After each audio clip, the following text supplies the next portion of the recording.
हैदराबाद के राजा यानी कि जब प्रिंसली स्टेट्स था उस समय हैदराबाद के राजा जो कि निज़ाम थे, वर्ल्ड्स रिचेस्ट पर्सन, ठीक है, वर्ल्ड्स रिचेस्ट मैन थे और साथ ही साथ दुनिया का सबसे कंजूस आदमी भी। इन्होंने अपने वाइफ को एक रिंग दिया था एक बॉक्स में, ठीक है, लेकिन वो बाद में वो बॉक्स मांग लिए, तो समझ सकते हैं कि आप कितना ज़्यादा कंजूस थे।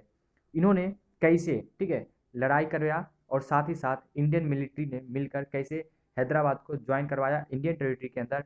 और साथ में हम लोग देखेंगे कि राजा बोधि चंद्रा कैसे साइन करते हैं instrument of accession. Hey guys, this is Roshan and welcome back to another video of Roshan media. So let's get started.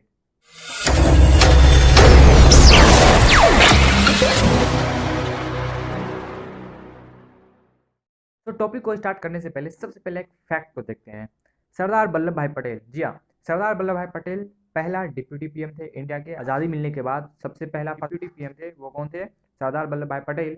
और वो फर्स्ट होम मिनिस्टर भी थे। तो आप लोग ध्यान रखिएगा, फर्स्ट होम मिनिस्टर और डिप्यूटी पीएम सरदार वल्लभ भाई पटेल थे। ऑब्जेक्टिव में आपसे ये क्वेश्चन पूछ सकता है। अब चलते हैं अपने टॉपिक के ऊपर। So how did Hyderabad join India? तो थोड़ा सा यहाँ पे हम लोग पहले जानेंगे हिस्ट्री, ठीक है, हिस्ट्री क्या है, वहाँ के राजा कौन सा एग्रीमेंट को साइन करते हैं, उसके बाद वो थोड़ा सा ऑपरेसिव सप्रेसिव हो जाते हैं अपने जनता के खिलाफ। इसके बाद इंडियन मिलिट्री कुछ एक्टिविटी या कुछ स्टेप लेते हैं ताकि हैदराबाद को ज्वाइन करवा सके इंडिया में। तो इस तरह हैदराबाद ज्वाइन होता है इंडियन टेरिटरी, या बोल सकते हो वो इंडिया में आ जाता है। तो देखते हैं, Hyderabad the largest part of princely state was surrounded entirely by Indian territory. Total 565 princely states में सबसे बड़ा प्रिंसली स्टेट्स हैदराबाद था, ठीक है। कुछ पार्ट्स उस समय जब हैदराबाद था तो महाराष्ट्र, कर्नाटक और आंध्र प्रदेश भी आ जाता था। तो अभी जैसे ये देखो इंडिया है, ठीक है, तो ये मान लो हैदराबाद है, लेकिन उसमें कुछ महाराष्ट्र का भी पार्ट आ रहा था, कुछ कर्नाटक का भी पार्ट आ रहा था और कुछ आंध्र प्रदेश का। तो टोटल इतना बड़ा, ठीक है, इतना बड़ा हो रहा था हैदराबाद।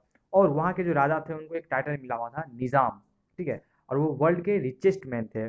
शुरुआत में वो साइन नहीं करते हैं इंस्ट्रूमेंट ऑफ एक्सेशन, ठीक है, वो एक स्टेन स्टील एग्रीमेंट को साइन करते हैं 1947 में, नवंबर 1947 में एक स्टेन स्टील एग्रीमेंट साइन करते हैं कि हम ना किसी के साथ ज्वाइन करेंगे, मतलब अभी हम बिल्कुल स्थिर रहेंगे, ठीक है। और वो नेगोशिएशन किसके साथ होता है, यानी कि जो समझौता होता है वो इंडियन गवर्नमेंट के साथ चल रहा होता है। बट होता क्या है, मूवमेंट चालू हो जाता है, ठीक है, हैदराबाद में क्या होता है, मूवमेंट चालू हो जाता है स्टेट के खिलाफ, ठीक है, यानी कि जो वहाँ के राजा थे उनके खिलाफ क्या होता है, मूवमेंट चालू हो जाता है। क्यों, देखते हैं। The peasantry in Telangana region was the victim of Nizam's oppressive rule rose against him.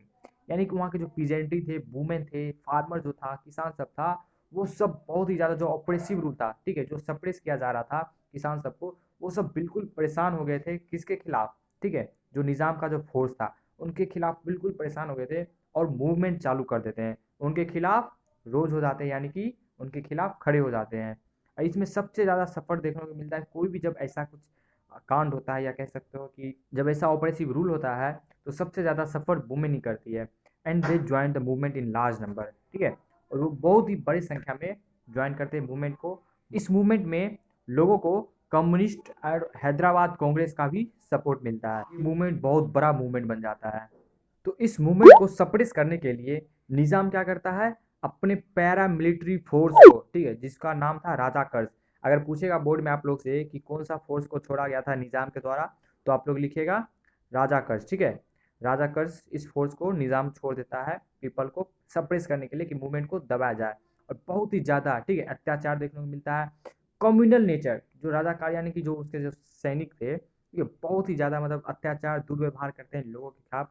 और they murdered, maimed, raped and looted, targeting particularly non Muslims. यानी कि हैदराबाद जानते हैं कि बहुत ही बड़ा गढ़ है मुस्लिम्स का, तो वहाँ के जो सैनिक थे, ठीक है, हैदराबाद के, वो पर्टिकुलरली नॉन मुस्लिम को टारगेट कर रहे थे, मर्डर कर दे रहे थे, मेम मतलब दबा देना, एकदम कुचल देना, ठीक है, रेप कर देना, लूटपाट हो रहा था पूरा। तो इस तरह से पूरा मतलब वायलेंट एकदम सीन होने लगा था हैदराबाद में। तो सेंट्रल गवर्नमेंट को इमीडिएट एक्शन लेना पड़ता है और वो आर्मी को भेजते हैं टैकल करने के लिए, यानी कि सिचुएशन को हैंडल करने के लिए। और फाइनली सितंबर 1948 में, ठीक है, इंडियन आर्मी जाता है वहाँ पे और निज़ाम के फोर्स को कंट्रोल कर लेता है और अच्छे से उसके अंदर आ जाता है। और उसके बाद, ठीक है, बहुत ही मतलब भयंकर बोल सकते हो कि लड़ाई चलता है। और after fighting a few days of intermediate fighting, the Nizam surrender, Nizam को आखिरकार सरेंडर करना पड़ता है। वो इंडियन मिलिट्री, इंडियन आर्मी के सामने घुटने टेक देता है।